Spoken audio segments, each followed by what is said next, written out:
Hello people, I just wanted to do a bit of a video and explain a little bit like what it was like for myself in care, how I got into care, some of the experiences and the carers that I ended up with.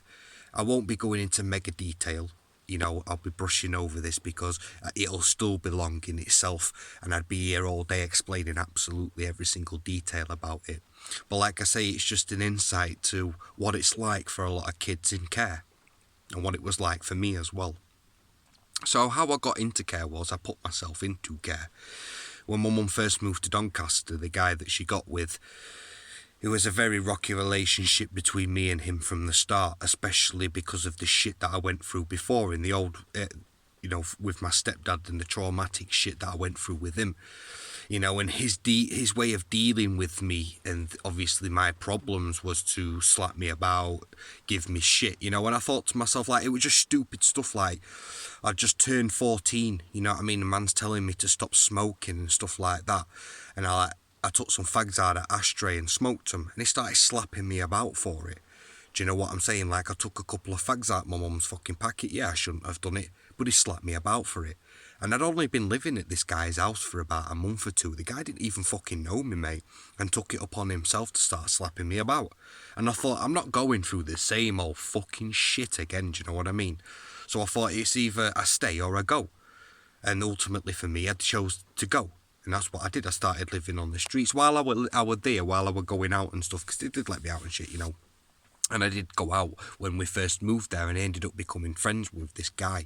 I don't speak to him now, I'm not going to mention his name, but I don't speak to him now. But the one thing I will say is that I will always remember what he did, you know what I mean? Give me a place to lay my head, nights, which were hard for me, you know what I mean? He looked after me when I was a fucking young and when I were living on the streets. It was just a cycle, getting brought back with the police, because the police used to fetch me back all the time to my fucking mum. Do you know what I'm saying? And for me, I didn't want to be there, so I'd run away again. And it was just a cycle. In total, I lived on the streets for about 3 months. For the first 2 months, like I say, it was just a cycle of them fetching me back home and me running away again until, they'd fetch me back home one day and they tried to lock me in the fucking house. And I thought, fuck that shit. And obviously I ran away, and this was the longest stint that I did on the street, which were about a month straight. Living in my school uniform with nothing but a jacket on my back, trying to survive, getting myself into some right fucking trouble with the youths around Doncaster, getting chased down by kids, girls and lassies, 10, 15 fucking people, because I was going out and choring bikes to get me around on and stuff, thieving from shops. I remember starving my fucking tits off, eating out of bins and following people just so I could get a bit of munch. I came across this homeless man one night. He were outside this chip shop called Greasy Mo's. If you live in Donny, you'll know what Greasy Mo's is. They're not around anymore, like it were when the old college used to be around. And he were outside there one night chatting shit off. I think he were pissed up, and he dropped this £2 on the floor. Do you know what I mean? And I fucking stepped on it straight away because I was starving, mate. You know what I mean? It's hard for a 14-year-old. No 14-year-old should be out there. Do you know what I'm saying? But there's not many options neither. You know what I mean? I had to just grind and graft away, going through it. You know what I mean? Just travelling around, walking around as much, sleeping where I could. Do you know what I'm saying? Whether that'd just be on a park bench or in a field or on a fucking back alley somewhere comfortable. Do you know what I'm saying? It's what it was like. It was fucking ruthless. I remember I had this little spot I used to sleep in this little estate of bungalows. And it were on a chair under a shelter just to keep myself dry, nice comfortable chair. And I remember one night at about 2 o'clock in the morning, this woman woke me up and she's like, "You can't sleep here, love. Are you all right?" She realised I was young and she's like, "Do you want any help or anything?" As I'm fucking scarpering away. In the end, I ended up getting a paper round because I was fucking scared. I had nothing, mate, do you know what I mean? And this guy gave me a paper round. And I remember I'd just finished my paper round. The police started cottoning on to where I was going, what I was doing. And they spotted me. By this time, the police, because I was wearing the same clothes, the school uniform and the same jacket, just by sight, they knew who I was, do you know what I mean? So they were chasing me down. I just finished my paper round and they spotted me and started fucking chasing me. And I managed to get away from them. I were on a push rod. And I was hoping and praying and thinking, like, I hope to God they don't find the shop that I'm doing the paper round at. But, the police know what they're doing, and they found the shop that I had my paper round at. And I remember walking into the shop. When you walked into the shop, the wall came out a little bit and went round, and the fucking copper was sat behind the wall. As soon as I walked in, he stepped out. I didn't even give him a chance to say anything. I just ran straight out of the fucking door, ran round the fucking side of the shop, down a back street, and there were another copper waiting in a cop car, and he flew round the cop car and boxed me in while this other cop was behind me. And they were pleading with me not to run away. They were like, look, we know you don't want to go home, so we're not going to send you home. And they ended up putting me in cop car after that, and they said, look, obviously we don't have accommodation for you at this time. I ended up spending 3 days in fucking police cells while they found me accommodation in fucking care. I tell you something, that was some boring ass fucking shit. The only time I were allowed out was for a fucking shower, do you know what I mean? And that were it. But the first place that I ended up in care was a place called Cromwell Drive, and it was basically just like a shared residence for kids. I don't know whether kids were just waiting to go into a care home for there, but I didn't really spend much time there at all, maybe a week or two, while they found me a placement with other foster carers. And that's when I actually moved with my first foster carers, who were called Christine and Jeff. Now to me, these were horrible fucking people. These people were only in it for the money. That's my opinion on it. They never treated me with no dignity and no respect whatsoever while I was with them. I was a fucked up kid, and this is a problem with a lot of the carers out there, that these carers don't know how to help these children. Like I said, their way of processing it is by abusing these kids, and you'll be surprised how many carers out there are fucking abusing kids every single day because they don't know how to cope. They're not trained to cope with the problems that these kids have got in everyday fucking life. Most kids are just looking for a little bit of love, time and attention. That's what they crave, and it's hard to get that in this fucking day and age, do you know what I mean? Especially when you've got a child that's so troubled. But I moved in with these people. Now, there were a kid that lived there called James, right? I were a bit of a bad influence, man. Fuck me, I used to go to Edlington and pick up a teen for draw for $7.50, go back and get stoned with him and stuff like that, get him stoned and shit. And they were telling him, like, don't hang around with him, don't do anything like that. You see, I had the proper stringent rules in the house. When I moved there, the only thing I had was the bed I slept in, which was upstairs, and the clothes on my fucking back. I slept in the same room as him. Everything in that room was his, even the fucking TV. Downstairs, I wasn't allowed to sit in the front room without their permission, and if I wasn't allowed to talk. I wasn't allowed to use the remote for the TV as well. The cupboard doors, the fridge doors had locks on them. You weren't allowed to go and eat when you wanted a fucking snack. You know what I mean? There was specific times that meals were at, and even then the meals that they gave you were microwavable fucking shite. I used to come in late, mate, and she'd be screaming at me, "Who do you think you are coming at this time?" Proper giving me shit, man. Like, treat me with some fucking respect. Only walk through the door late, mate, and you're busting my fucking balls. I remember I got stoned. And yeah, probably taking the piss. I went next to Gary smoking a joint, man, and I fucking started spewing my ringer up, throwing a whitey. And anyway, I went over and sat on fucking bed after I threw a whitey, feeling good with myself, and she come in and she went, "You fucking happy with yourself, are you? You're gonna fucking clean that up?" You know what I mean? Just horrible with me. You know what I mean? Proper talking to me like shit. And the child doesn't need that. You're looking for these carers for a bit of guidance and respect, something that you've probably, a bit of love and whatever else. But a lot of these carers don't know how to give that. The ultimate breaking point for me with these people was it got to Christmas, right? Now, how it works in the care system is kids are given a budget at Christmas, it would be 60 quid, 80 quid, whatever, and then it's down to the discretion of the carer to give that child extra money on top. And they ended up getting me a shitty Nokia slide-up phone. And they got him a brand spanking new PlayStation 3, which had just come out in shops. Mine were worth like 60 quid, and his were worth like 300 quid with games at lot. And it fucking wound me up because, favouritism, I didn't like that, do you know what I mean? And I told my pal about it, and he said to me, "Look, you get me that PlayStation, and I'll give you some fucking money for it." And that's what I did. I ended up going back home late, you know what I mean? It was just tea time, and I went straight upstairs, and she followed me. I took my top off, went into the room, I got into the room, room, took my top off. She come upstairs. She's like, your tea's ready. I stuck my head round the door, and I was like, I'll be down in 2 minutes. While I was shoving this fucking PlayStation in my bag, went back in, chucked my top on, shut PlayStation in fucking bag, and they had windows that were locked. I just fucking gripped the handle and snapped the lock on the window, climbed out of the window, and outside the window they had a shitty ass UPVC fucking conservatory with a plastic roof. So I've got hold at window ledge, shimmying across this fucking conservatory onto next door neighbour's conservatory because they had a tiled one. I got onto theirs, I jumped off and fucking did one to my mate's house. Sold him PlayStation. I run for about fucking 2 weeks after that until the police caught up with me, and they ended up charging me with that. I got locked up for it cells, and they didn't put me in Wyoro, but I got fucking locked me up for a couple of days in cells until they found me another place to go. And then they ended up getting shipped out to Grimsby. See, Grimsby wasn't even that bad. I were with them carers for a very short amount of time. But I do remember when I first went there, the guy gave me a fucking full pouch of baccy to myself. Do you know what I mean? He's like, there you go, there's a pouch of baccy. You know, just a little bit of respect, you know what I mean? Treating me a little bit like a fucking adult instead of treating me like a piece of shit. Do you know what I mean? But that were actually a little bit of a decent experience for me. And they treated me with a little bit of respect. Got me out around Grimsby and stuff like that, to coast and shit, to beach and stuff. Experiences that I'd never really had much of. Do you know what I mean? But from that, they ended up then moving me to the village that I actually live in now. I live back in the village that I ended up living with 2 carers in this village, actually. And they ended up moving with these other fucking carers that I did not like whatsoever. Because these motherfuckers are trying to implement rules, saying I wasn't allowed out of the village. I couldn't see my fucking friends. Obviously, I'd moved back to Donny. I wanted to go and see my mates and stuff like that. Like, I'd come in stoned and shit, and they'd be proper giving me some fucking hailstorm for coming in fucking stoned, trying to lock me in the house, just treating me like fucking shit.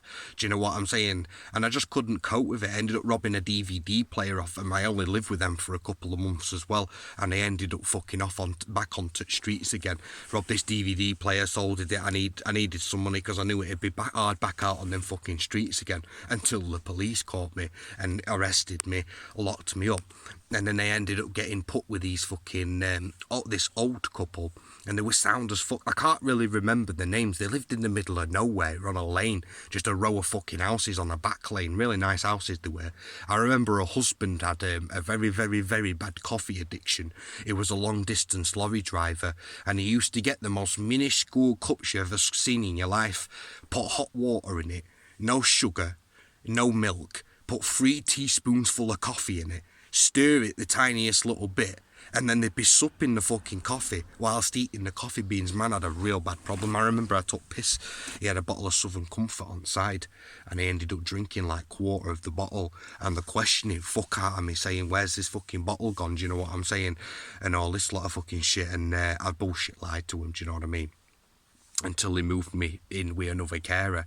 And you see, this wasn't through the council. There's a lot of private organisations out there. It's not just the local council who deal with this sort of shit. There's, like I say, there's private organisations out there that deal with kids, care for kids, that don't have a fucking clue how to look after kids. And I ended up getting put with this woman called April. She was fucking horrible to me as well.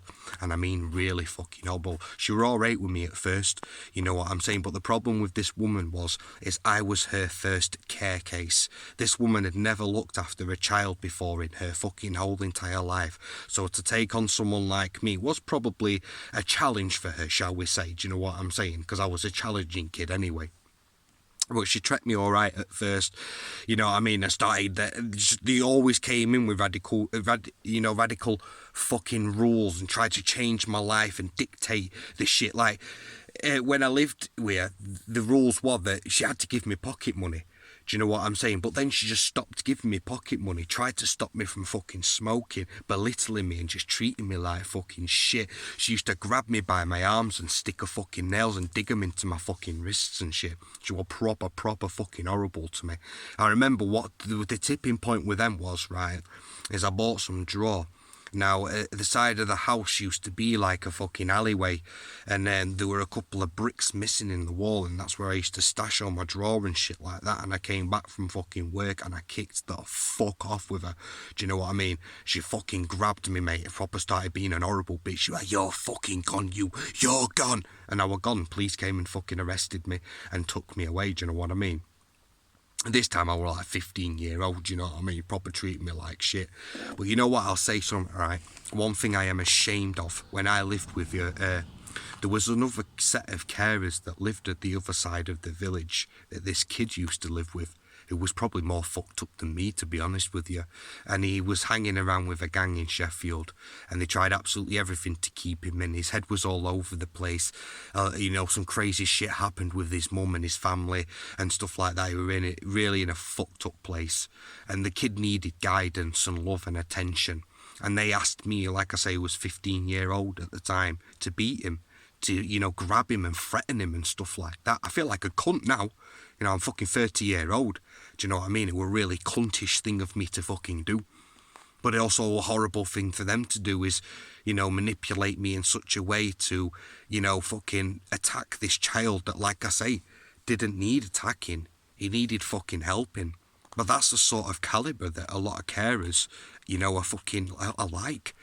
Do you know what I mean? But I ended up leaving her and getting put into fucking another care home, which was, I think the last one I got put in after her was Mags, and she lives up at the other end of the village I live in now. I went to see her about a year ago, just to thank her for giving me a roof. She was sound as fuck. I used to come in stinking of weed, just doing my own thing. She never questioned me once. She never never, honestly. She just left me to my own fucking shit as long as I came back at the end of the night and she knew I was safe. Do you know what I mean? She knew a couple of lads from village as well, a couple of young'uns, and, basically told them to keep an eye on me and stuff like that. And I respect her for that. She didn't give me a fucking hard time. Do you know, I could go really deep into what it was like with these carers, the shit that I went through every single fucking day. That April, she actually got in contact with me a few years ago out at Blue. And I'm like, why the fuck she got in contact with me, right? And I ended up moving back to the old village that we lived in, where I lived with her at the time when I just randomly moved there, you know what I mean? In fact, I think I moved there with our lass and her fella. But I ended up seeing the next door neighbour. And we ended up talking about her. And I said to her, what happened? Why don't she live round here and no more? And they explained to me that what happened was a girl. She ended up fucking getting a girl, as one of her care children, and she ended up abusing her as well. Now, I told the people that employed her about what she did to me, and they just all fucking laughed at me, shrugged it off like it was just a load of fucking shit. If they'd listened to me in the first place, then that girl wouldn't have had to have gone through what she went through. Do you know what I mean? But they didn't. And then I clicked why the fuck she messaged me out of the blue, obviously trying to see if the social services had been in contact with me to see my side of the fucking story. Do you know what I mean? But it kind of shows you. Even the people, who asked me to beat up, they're not fucking carers anymore neither. These people aren't carers. They should have never been carers in the fucking first place. Trust me, I'm not saying that all people are like that. Because trust me, there's people out there that love and adore the children. No matter what state they are, they will do the absolute best that they can by that fucking child. But there's also carers out there that don't give two fucks for the child. They're only there for one thing, and that's money. Do you know what I mean? But ultimately, it's like this. Everything that I've done as a young and growing up, what has happened to me in care, has impacted me to being the individual I am today. All them wrongs, I try and right them today. I didn't ask for the life that I was given. I've just had to live it.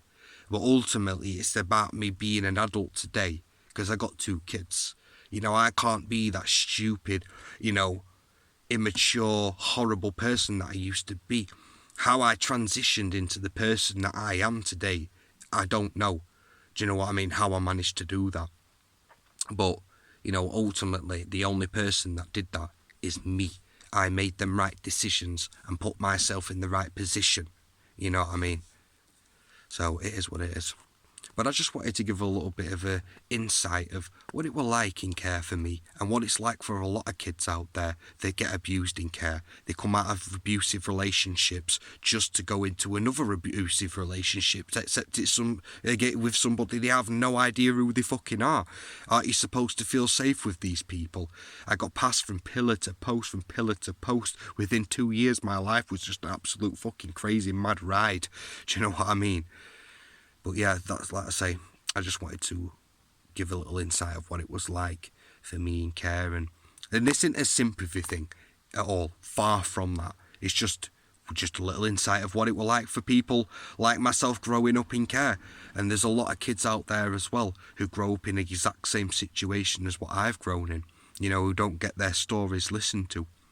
But anyway, cheers for listening to me babble on, people.